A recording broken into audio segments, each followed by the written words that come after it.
Hello, my name is Marcus and welcome to Tabletop Reviews Solo Week. The 5th episode, the second to last episode. Today I'm looking at Viticulture, as you can see there. I'm trying not to tip it over too much.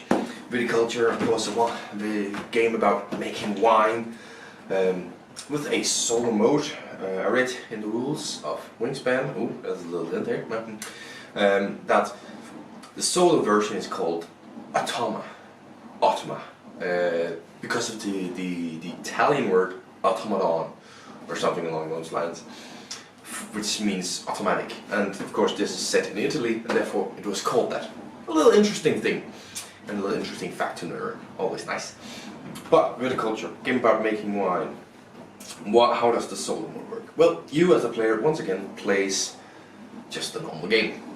Now, Automa starts its point marker with whatever color you've chosen for it on the 20, on the end mark. So it has 20 points. It's probably going to stay there the entire game. I've at least not seen any cards or anything where you can get more points. It has 20 points, and your job is to try and beat it. It's pretty nice. And the way it works is that when you start a new season, you draw up a card which has 4 spaces on it. Each space is a color, and each color, of course, corresponds to a season. In the normal Viticulture Essential Edition, you have green and yellow for summer, and blue and purple for winter. In Tuscany, which I've yet to play, I really need to. I had it in here. I've had it for such a long time. I need to get it played. Almost half a year or something. Well, actually, 7 months, almost to the day, because I got it for Christmas. So. Really need to get that played. But for that one, of course, it's split in more. So you have summer, autumn, fall, and why do I think spring is one? Because autumn and fall. What the hell is spring then? Sorry, I get confused about those ones. But and of winter, of course. And they correspond. Some of them have a little T, which are only used in Tuscany. So you don't count down, even if it's yellow or something. But you draw on that one and places its workers as follows, and then you play your turn. And then when you decide to move on to winter from summer, then you again draw a new card, place out, and play your game. And then it's completely as normal. And you just try to get 20 points. As for single player ones, this one once again goes into the I do like it mode. I like the fact that you have a goal. You have 20 points. That's your goal. You have to get more than 20 points. That's your goal. That's nice. It makes sense because 20 points is of course the end marker. This is 20 points is what you in a normal game would hit and then end the game the following round. So it makes sense. Now, I forgot to say, you take one of your clear resin token things and place it off at all the rooster locations that are 7 off.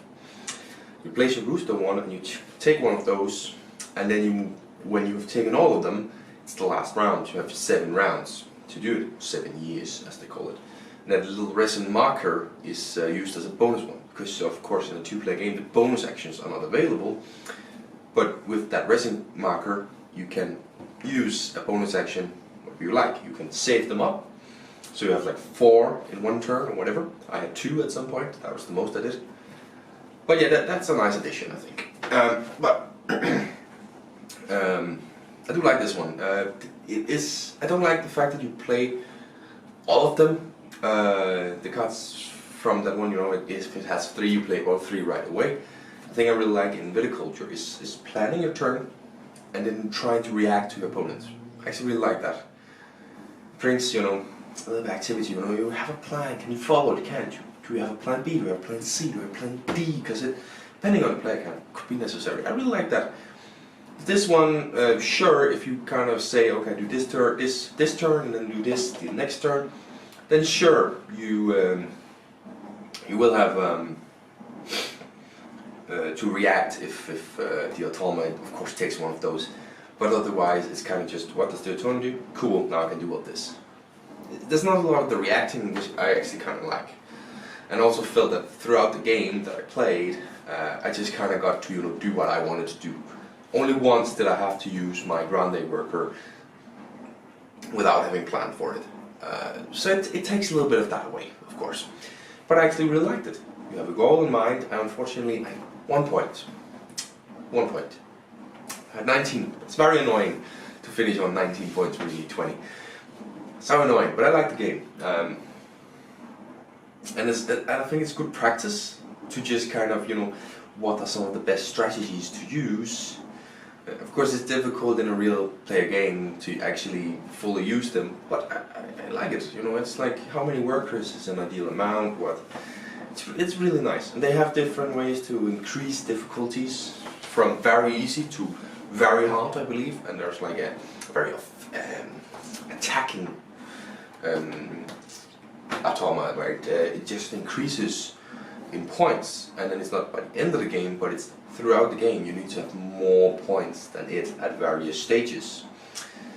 Can't quite remember it, but it goes -1, 0, 1, and then 3, and that's an 8, and then finish on 23, increasing the difficulty. And I like those. Maybe I would experiment a little bit with those, because I might play this again solo. It was more interesting than some of the other ones, because it was very much just, you have a little bit of an obstacle, but get an amount of points. This is your goal, points. I like that, and it's it's a good way to test out how do you get the most amount of points. I liked it. I think for the solo mode, I'm gonna give it a 7 out of 10, because it has a lot of good things. It has a few bad things pulling it back, and it's still not that player interaction. But I'm gonna give it a 7 out of 10 for this one. It's quite good, not as good as the based game. Yeah, but that's the second to large one, and it's so 5 games, and 2 of them I would play again solo. Well, I would play Meadow again solo, but removing Rover and just playing to try and get amount of points. But another one that I would play solo. So it's a good game. Tomorrow brings the final episode, Wingspan, if you can see here. It's a little hint, that's a little spoiler for you. Where I will also do a quick summary of like what do I think of solo play, will I try other games, so whatever, and I'll answer a few of the questions that I have for myself tomorrow's video. But I will see you tomorrow. Until then, bye.